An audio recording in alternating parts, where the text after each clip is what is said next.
J'endure des souffrances comme un malfaiteur, j'endure tout pour l'amour des élus, afin qu'eux obtiennent, cette parole est certaine, car si nous sommes morts avec lui, nous vivrons aussi avec lui. 2 Timothée 2, 9, 1. Où trouvons-nous dans ce passage que la mort de Christ aille plus profond? C'est en ce qu'elle a retranché dans la vie de Paul tout intérêt personnel.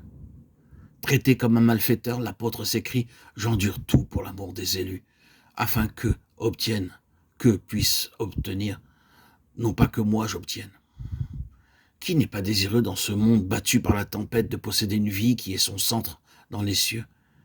Mais quand il s'agit de consentir à souffrir comme Christ a souffert, comme un criminel mené au trépas, et cela pour l'amour des autres, afin qu'eux obtiennent la gloire et la bénédiction, cela, c'est plus profond encore. Aucune recherche de ses propres intérêts ici, même quand il s'agit de bénédiction spirituelle.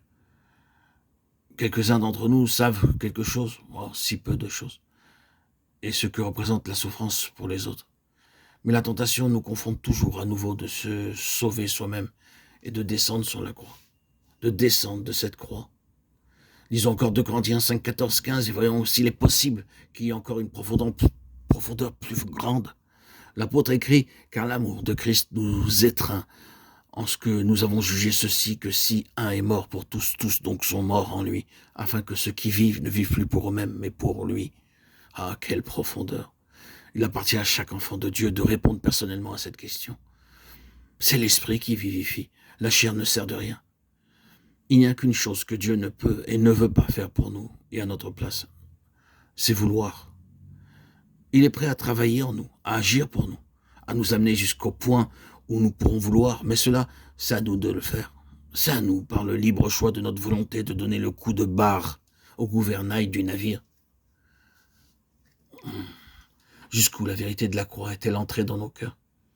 Ayant amputé dans notre vie personnelle, a-t-elle atteint notre ministère, notre service chrétien?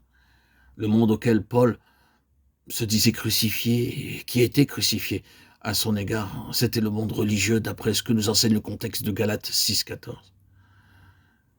Ceux qui veulent avoir bonne réputation dans les choses qui se rapportent à la chair vous contraignent à vous faire circoncire uniquement afin de n'être pas persécutés à cause de la croix de Christ. Écrivait l'apôtre aux Galates 6, 12. Ici, nous trouvons exposée la bonne réputation religieuse, l'habitude de contraindre les gens à accepter certaines vues sur la vérité, les statistiques de convertis. On cherche à échapper à la croix. Tout cela nous donne en miniature le portrait de l'Église professante d'aujourd'hui. Ce monde-là est crucifié pour moi et je le suis pour lui, s'écrit l'apôtre. Je ne me glorifie que dans la croix de Christ qui est l'instrument de ma crucifixion comme de la sienne. Ainsi doit-il en être de nos jours pour chacun de ceux qui veulent prêcher l'Évangile. Rien n'importe si ce n'est une nouvelle création.